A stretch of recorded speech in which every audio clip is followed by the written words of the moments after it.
Hello everyone, welcome to another video of ഇഫാം learning app. ഇന്ന് നമ്മൾ discuss ചെയ്യാനായിട്ട് പോകുന്ന ടോപ്പിക്ക് പ്ലാസ്മ വോളിയം എക്സ്പാൻഡേഴ്സ് അഥവാ പ്ലാസ്മ എക്സ്പാൻഡേഴ്സ്. ആ പേരിൽ നിന്ന് തന്നെ ഇവരെന്തായിരിക്കും എന്ന് നമുക്ക് ഊഹിക്കാൻ പറ്റും. എന്തായിരിക്കും? പ്ലാസ്മ വോളിയം കുറഞ്ഞു പോകുമ്പോൾ അത് കൂട്ടാൻ സഹായിക്കുന്ന ഒരു കാറ്റഗറിയാണ് പ്ലാസ്മ എക്സ്പാൻഡേഴ്സ് എന്ന് നമ്മൾ പറയുക.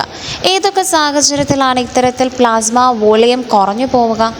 നമുക്ക് നല്ല രീതിയിൽ ബ്ലീഡിങ് ഉണ്ടാവുക, അതേപോലെ നമുക്ക് നല്ല രീതിയിൽ പൊള്ളലേൽക്കുക. അപ്പോൾ ഇങ്ങനെയുള്ള സാഹചര്യത്തിലെല്ലാം നമ്മുടെ പ്ലാസ്മ വോളിയം കുറയാനായിട്ടുള്ള സാധ്യതയുണ്ട്. ഓക്കെ, അപ്പോൾ നമുക്ക് പ്ലാസ്മ എക്സ്പാൻഡേഴ്സിൻ്റെ ഒരു ഡെഫിനിഷൻ നോക്കാം. They are high molecular weight substances. Important ആണ്, അവർ മോളിക്കുലാർ വെയ്റ്റ് കൂടുതലായിട്ട് വരുന്ന സബ്സ്റ്റൻസുകളാണ്. അതുകൊണ്ടുള്ള പ്രയോജനം എന്താണ്? ഈ ഹൈ മോളിക്കുലാർ വെയ്റ്റ് സബ്സ്റ്റൻസുകളെ നമ്മൾ IV ആയിട്ട് നമ്മുടെ പേഷ്യൻറ്റിന് ഇൻഫ്യൂസ് ചെയ്ത് കഴിഞ്ഞാൽ ബ്ലഡ് വെസൽസിൽ, അതായത് വാസ്കുലാർ കമ്പാർട്ട്മെൻറ്റിൽ ഇവർ ഓസ്മോട്ടിക് പ്രഷർ എക്സേർട്ട് ചെയ്യും. Okay, colloidal osmotic pressure exert ചെയ്യും. സോ നമ്മൾ IV ആയിട്ട് ഇവരെ അഡ്മിനിസ്റ്റർ ചെയ്യുന്നു. ബ്ലഡ് വെസലിൽ എത്തിക്കഴിഞ്ഞാൽ അതിനെയാണ് വാസ്കുലാർ കമ്പാർട്ട്മെൻറ്റ് എന്ന് പറയുന്നത്. അവിടെ എത്തിക്കഴിഞ്ഞാൽ ഇത് നല്ല മോളിക്കുലാർ വെയിറ്റ് ഉള്ള ഹെവി കോമ്പൗണ്ട്സ് അല്ലേ, അല്ലെങ്കിൽ സബ്സ്റ്റൻസുകളല്ലേ. അപ്പോൾ പ്രഷർ നമ്മുടെ ബ്ലഡ് വെസൽസിൽ കൂടാൻ തുടങ്ങും. ഉടനെ അടുത്തുള്ള എക്സ്ട്രാ സെല്ലുലാർ കമ്പാർട്ട്മെൻറ്റ്സിൽ നിന്നെല്ലാം നമ്മൾ എന്ത് ചെയ്യും? ഫ്ലൂയിഡിനെ ഈ ബ്ലഡ് വെസൽസിലേക്ക്, വാസ്കുലാർ കമ്പാർട്ട്മെൻറ്റിലേക്ക് നമ്മൾ വലിച്ചെടുക്കും. സോ പ്ലാസ്മ വോളിയം നോർമലായിട്ട് വരാൻ തുടങ്ങും. മെയിനായിട്ടും പ്ലാസ്മ എക്സ്പാൻഡേഴ്സിനെ യൂസ് ചെയ്യുന്നത് ഹൈപ്പോവൊളീമിയ മീൻസ് ഈ പറഞ്ഞ പോലെ ഫ്ലൂയിഡ് വോളിയം കുറഞ്ഞു പോകുന്ന അവസ്ഥയാണ്. മെയിൻലി ഈ ഫ്ലൂയിഡ് വോളിയം കുറയുന്നത് പ്ലാസ്മ അല്ലെങ്കിൽ ബ്ലഡ് നമ്മുടെ ബോഡിയിൽ നിന്ന് നഷ്ടപ്പെടുമ്പോഴാണ്. യൂഷ്വലി നമ്മൾ പറയുന്നത് ഹ്യൂമൻ പ്ലാസ്മ അല്ലെങ്കിൽ റീകോൺസ്റ്റിറ്റ്യൂട്ടഡ് ഹ്യൂമൻ ആൽബുമിനാണ് ഏറ്റവും ബെസ്റ്റ് പ്ലാസ്മ എക്സ്പാൻഡേഴ്സ്. പക്ഷേ ഇവർ കുറച്ച് എക്സ്പെൻസീവാണ്.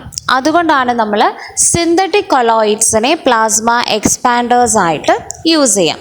ഏറ്റവും ബെറ്റർ ഓപ്ഷൻ എപ്പോഴും ഹ്യൂമൻ പ്ലാസ്മ അല്ലെങ്കിൽ റീകോൺസ്റ്റിറ്റ്യൂട്ടഡ് ഹ്യൂമൻ ആൽബുമിൻ തന്നെയാണ്. അതാവുമ്പോൾ വേറെ അലർജിക് റിയാക്ഷൻസ് ഒന്നും നമുക്ക് പേടിക്കേണ്ട കാര്യമില്ല. ഇനി ഒരു പ്ലാസ്മ വോളിയം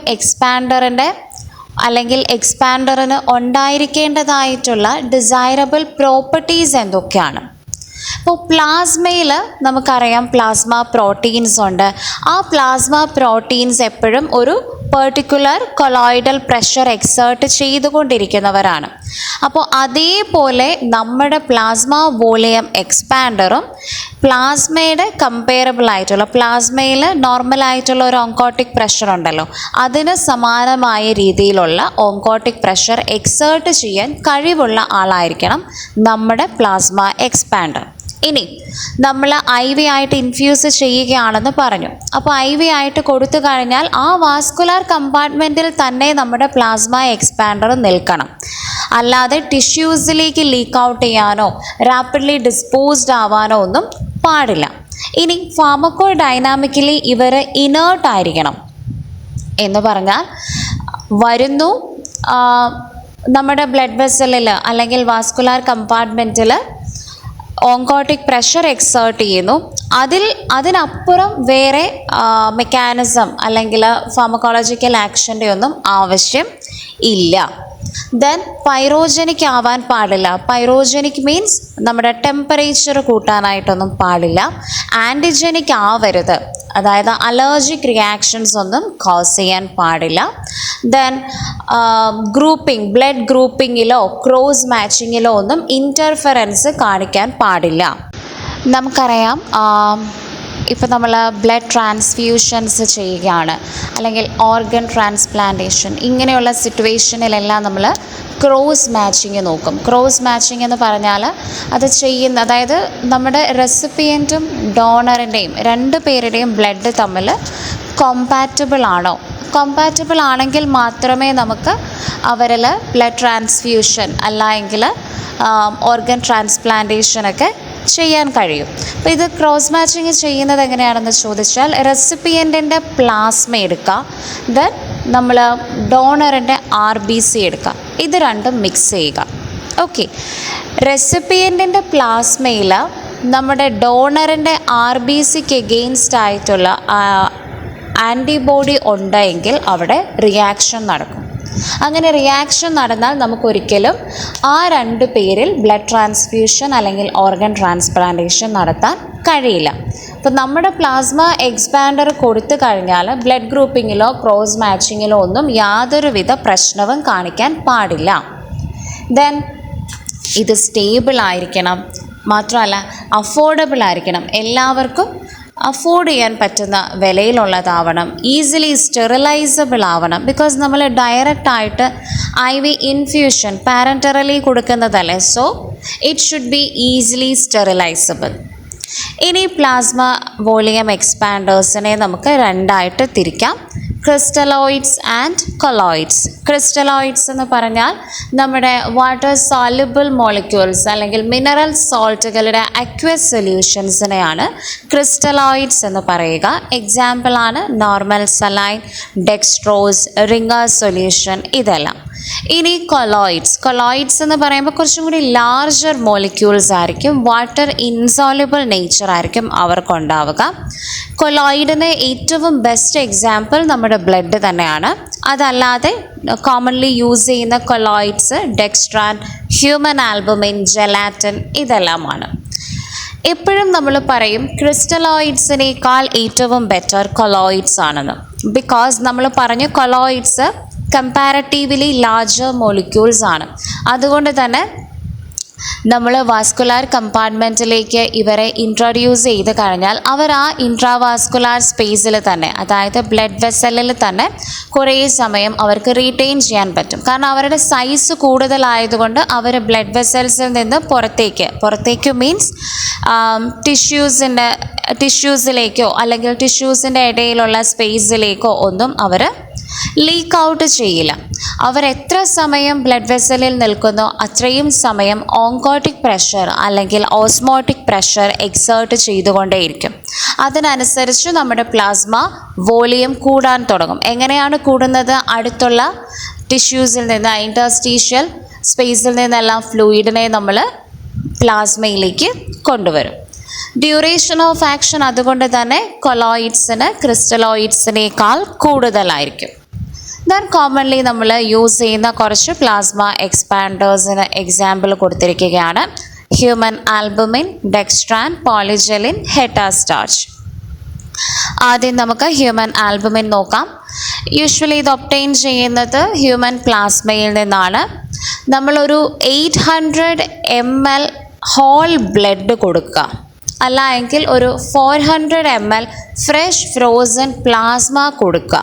ഓക്കെ, ഈ സിറ്റുവേഷനിൽ നമുക്ക് എന്തുമാത്രം ഓസ്മോട്ടിക് പ്രഷർ എക്സേർട്ട് ചെയ്യുന്നുവോ അതിന് ഈക്വലൻ്റ് ആയിട്ടുള്ള അല്ലെങ്കിൽ അത്രയും തന്നെ osmotic pressure 100 ml human albumin, ഒരു 20% ഹ്യൂമൻ ആൽബുമിൻ 100 ml മാത്രം കൊടുത്താൽ നമുക്ക് അച്ചീവ് ചെയ്യാൻ പറ്റും. ആൽബുമിൻ 100 ml കൊടുത്തപ്പോൾ കിട്ടിയ പ്രഷർ ബ്ലഡ് കൊടുക്കുമ്പോൾ കിട്ടണമെങ്കിൽ ബ്ലഡ് 800 ml കൊടുക്കണം. ഇനി പ്ലാസ്മയാണ് നമ്മൾ കൊടുക്കാൻ പോകുന്നതെങ്കിൽ 400 ml കൊടുത്താലേ 100 ml ആൽബുമിൻ്റെ പ്രഷർ നമുക്ക് കിട്ടും. ഓക്കെ, അപ്പോൾ ക്വാണ്ടിറ്റി വളരെ കുറച്ച് മതി. കാരണം എന്താ, ആൽബുമിൻ എന്ന് പറയുന്നത് ഇറ്റ്സ് എ പ്രോട്ടീൻ, അത് അത്യാവശ്യം മൊളിക്കുലാർ വെയിറ്റ് വരുന്ന ആളാണ്. അതുകൊണ്ട് കൂടുതൽ ഓസ്മോട്ടിക് പ്രഷർ ഇവർ എക്സേർട്ട് ചെയ്യും.